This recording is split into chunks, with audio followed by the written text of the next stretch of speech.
Aqui no Remédio Certo, nós abraçamos a causa do uso racional de medicamentos.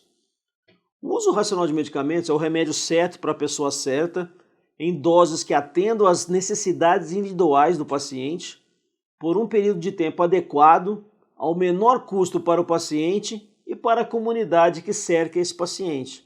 Essa é a nossa causa, é isso que a gente abraça. Mais do que uma política, queremos criar uma cultura do uso racional de medicamentos. Tem uma questão de acesso ao medicamento também. Hoje no Remédio Certo, nós vamos ver qual é o papel do governo para alcançar o uso racional de medicamentos.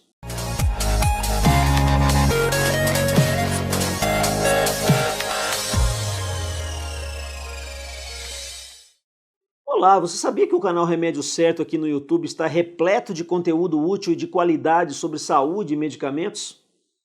Com vídeos informativos sobre tratamentos, dicas de saúde e curiosidades no mundo da medicina, você pode aprender mais sobre como cuidar da sua saúde e como fazer o uso racional de medicamentos. E para não perder nenhum conteúdo novo, você pode se inscrever no canal. Assim você vai receber atualizações regulares. Inscreva-se! Além disso, você pode ajudar a aumentar a visibilidade do canal, dando um like nos vídeos que mais gostou. Dê um like aí. Deixe comentários com feedback e sugestões. Você tem algum tema interessante que quer ver aqui no Remédio Certo? Faça a sua sugestão. Deixe um comentário com aquilo que você quer ver aqui. Quem deixa a sugestão, a gente fala aqui. Compartilhe os nossos vídeos com amigos e familiares. Eles também irão se beneficiar com as informações úteis que passamos aqui. Tudo que falamos é fruto de muito estudo. Tudo é referenciado em bibliografia. Aliás, mostramos as referências bibliográficas nos créditos, vocês já viram? Então, o que está esperando? Inscreva-se no canal Remédio Certo. Inscreva-se agora e comece a cuidar da sua saúde de forma inteligente e informada. Hoje nós vamos falar do papel do governo e das instituições no uso racional de medicamentos. O uso racional de medicamentos é uma política de saúde da Organização Mundial de Saúde. O Brasil é signatário dessa política. Aqui no site da OMS, nós vamos ver aqui no site da Organização Mundial de Saúde, tem 12 intervenções chaves para promover um uso mais racional dos medicamentos. Vamos ver essas 12 atitudes? Veja se o governo ou a sua comunidade está adotando essas medidas, hein? Então, primeiro, estabelecimento de um órgão nacional multidisciplinar para coordenar as políticas de uso de medicamentos.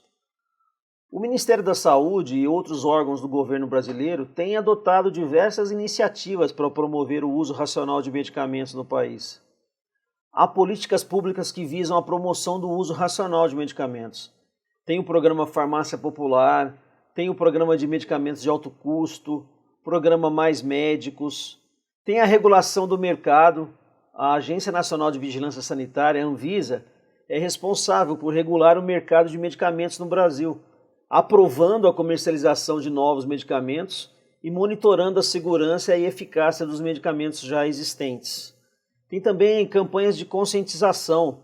O Ministério da Saúde também realiza campanhas de conscientização para a população em geral, visando a promoção do uso adequado de medicamentos e a prevenção de problemas relacionados ao uso excessivo ou inadequado. Segunda intervenção, uso de diretrizes clínicas. A gente até tinha falado disso antes, né? Mas a elaboração de protocolos clínicos e diretrizes terapêuticas para orientar a prescrição e o uso racional de medicamentos são iniciativas importantes, não só do governo, mas de hospitais, de sociedades médicas. Então é importante os médicos prescreverem a prescrição racional de medicamentos de acordo com diretrizes clínicas.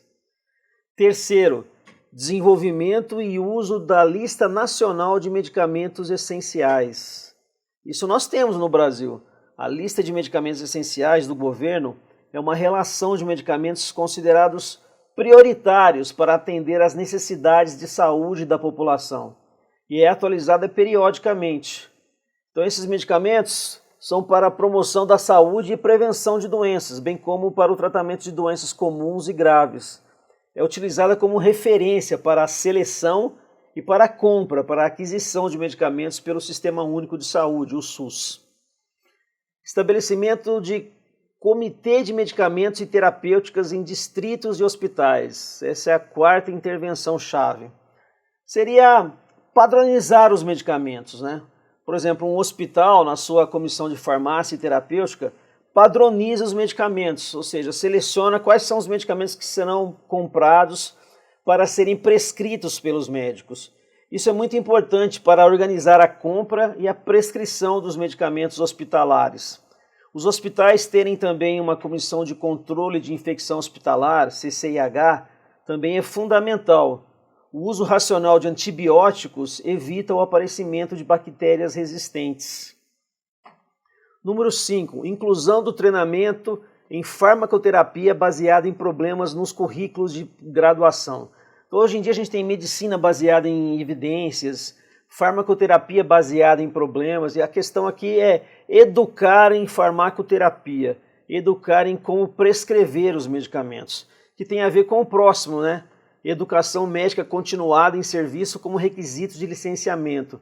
Por exemplo, quem se forma em direito tem que prestar a prova da OAB.